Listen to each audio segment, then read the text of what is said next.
দেখুন, স্বাধীন ভারতবর্ষের ইতিহাসে এমন ঘটনা কখনো ঘটেনি। অভূতপূর্ব, এমনকি অশ্রুতপূর্ব। আইপ্যাকের কর্ণধারের বাড়ি ও দফতরে কয়লা পাচার কাণ্ডে ইডি রেড যখন তুঙ্গে, শটান ঢুকে পড়লেন রাজ্যের মুখ্যমন্ত্রী। নিয়ে বেরিয়ে এলেন প্রতীক জৈনের mobile phone, laptop, computer hard disk এবং কিছু ফাইল। দেখুন, এটা অত্যন্ত বিস্ময়কর, কারণ কেন্দ্রীয় বাহিনী নিয়ে কেন্দ্রীয় এজেন্সি বাড়ি ঘিরে তল্লাশি অভিযান চালাচ্ছে, যেখানে সার্চ প্রিমিসেসে এই ঘটনা ঘটলে সেটা কি ইডির কর্মদক্ষতার বিশ্বাসযোগ্যতা নিয়েও প্রশ্ন তুলে দেয় না? দেখুন, কে আইনি আর কে বেআইনি কাজ করলেন তা স্পষ্ট বিশ্লেষণে আসবো, কিন্তু তার আগে দেখে নেব নজিরবিহীন এই সংঘাত নিয়ে দুপক্ষের অভিযোগ এবং পাল্টা অভিযোগ। মুখ্যমন্ত্রী কি বলছেন এবং ইডি একেবারে বিবৃতি দিয়ে ঠিক কি বলল আজ। মুখ্যমন্ত্রীর অভিযোগ: 1, তৃণমূলের পার্টি অফিসে এসে কাগজ ছিনিয়ে নিয়েছে ইডি। 2, প্রার্থী তালিকা, দলের রণকৌশল, দলের পরিকল্পনা হাতিয়ে নিতেই এই ইডি তল্লাশি। 3, ফরেনসিক টিম নিয়ে এসে নথি এবং তথ্য ট্রান্সফার করে নিয়ে গেছে ইডি। 4 নম্বর অভিযোগ: এজেন্সি লাগিয়ে কাগজ লুট করেছে, তথ্য লুট করেছে বিজেপি। 5, আমাদের কাগজপত্র দলিল ছড়িয়ে ছিটিয়ে পড়েছিল, ওগুলো আমরা রেখেছি। 6, পার্টির সব কাগজপত্র নিয়ে চলে গেছে ইডি। মুখ্যমন্ত্রী এই অত্যন্ত গুরুত্বপূর্ণ অভিযোগগুলো এনেছেন। ইডি 2 দফায় নজিরবিহীনভাবে প্রেস বিবৃতি দিয়েছে গোটা দেশে। কি বলছে তারা?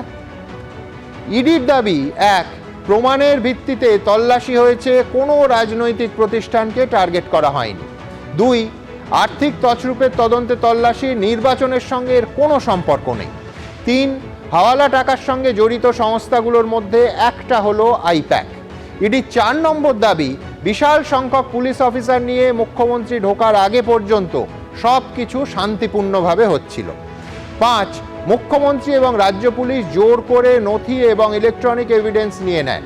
6, জোর করে নথি এবং ইলেকট্রনিক এভিডেন্স নিয়ে নেওয়ার ফলে তদন্ত বাধাপ্রাপ্ত হয়েছে। ইনফ্যাক্ট আপনাদের জানাবো যে সিজার লিস্টে কিন্তু প্রতীক জৈনের বাড়ি থেকে কার্যত শূন্য। দেখুন, রাজ্যের প্রশাসনিক প্রধান বনাম কেন্দ্রের তদন্তকারী সংস্থা, কে ঠিক কে ভুল? দুপক্ষই কিন্তু সংবিধানের ওই আইনি কাঠামোটার চৌহদ্দির মধ্যে কাজ করার কথা। আবার দুপক্ষই পৌঁছে গেছেন এই মুহূর্তে হাইকোর্টে আইনি প্রতিকার চাইতে। কিন্তু আজকে কে আইনি পথে হাঁটলেন, কে বেআইনি কাজ করলেন? আমার প্রথম বক্তা ডক্টর নজরুল ইসলাম কি বলেন? দেখুন, এখানে পার্টির প্রতিনিধিরা আছে, পার্টির কথা তারা নিশ্চয় বলবেন, আইনজীবী আছে, আইনের কথা বলবেন। আমি শুধু এই ফৌজদারি আইনের কথাটা বলবো। একদম। দেখুন, আমাদের আগে যে আইপিসি ছিল তাতে 201 নম্বর বলে একটা ধারা ছিল। যদি কেউ কোনো সাক্ষ্য প্রমাণ লোপাট করে তাহলে সেটা শাস্তিযোগ্য অপরাধ।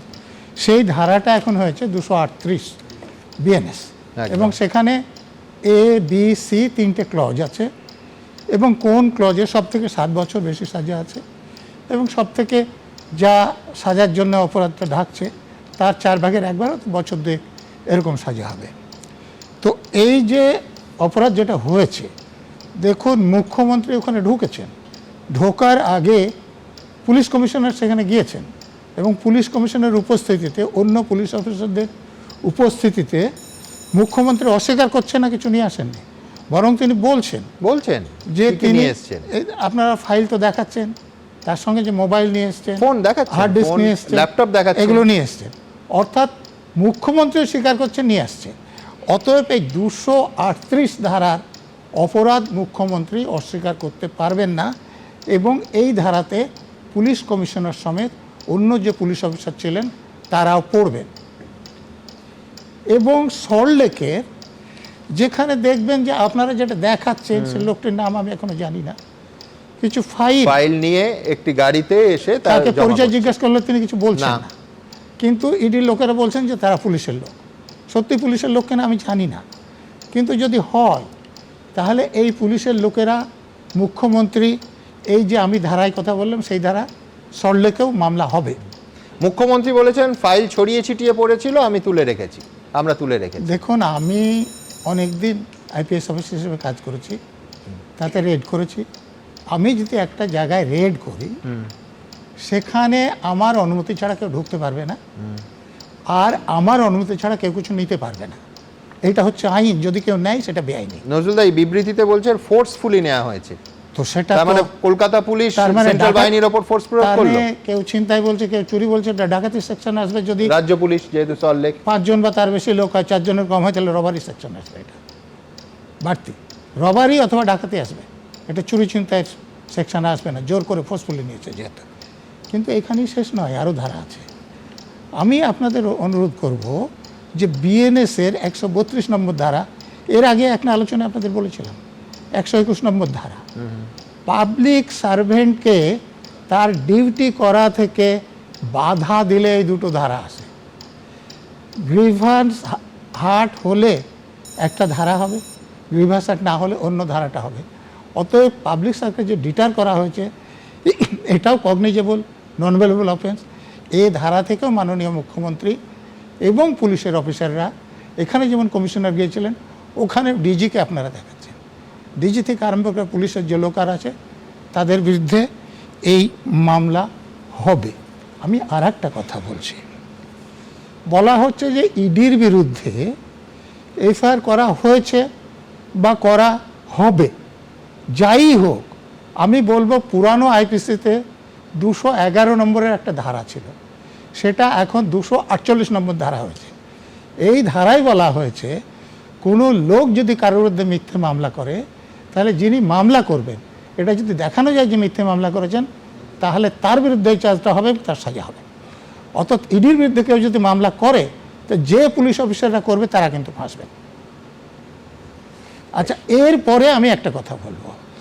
দেখুন, এসআইআরের সময় আপনারা দেখেছেন, এসআইআর যাতে না করতে পারে নির্বাচন কমিশন, তার জন্য লোক জড়ো করে বিভিন্ন জায়গায় বাধা দেওয়া হয়েছে। আজকে সল্টলেকের অফিসে যেটা হয়েছে, বিভিন্ন জায়গা থেকে বাসে করে লোকগুলো এখানে নেমেছেন এবং সেখানে তৃণমূলের বড় বড় নেতারাও ছিলেন। একজন নেত্রীকে আপনাদের লোকেরা জিজ্ঞেস করেছেন যে এই যে যারা জড়ো হয়েছে তাদের কাদের কথা এসছে, কারা? তিনি বলছেন যে কারা জড়ো হয়েছে আমি কী করে বলবো। পুলিশ যদি নিরপেক্ষভাবে কাজ করে ওদেরকে গ্রেপ্তার করতেন, তাহলে ওই নেত্রী কেন, সর্বোচ্চ নেত্রীও জানতেন যে কারা এদেরকে নিয়ে এসেছে এবং কারা এসেছে। পুলিশ যেহেতু নিরপেক্ষভাবে কাজ করেনি বলে তারা বলতে পারছে, কিন্তু আমার মনে হয় না যে খুব বেশি দিন তারা এটা বলতে পারবেন। তাদের গলায় ফাঁসটা লাগবে এবার। এবিপি আনন্দ, এগিয়ে থাকে, এগিয়ে রাখে।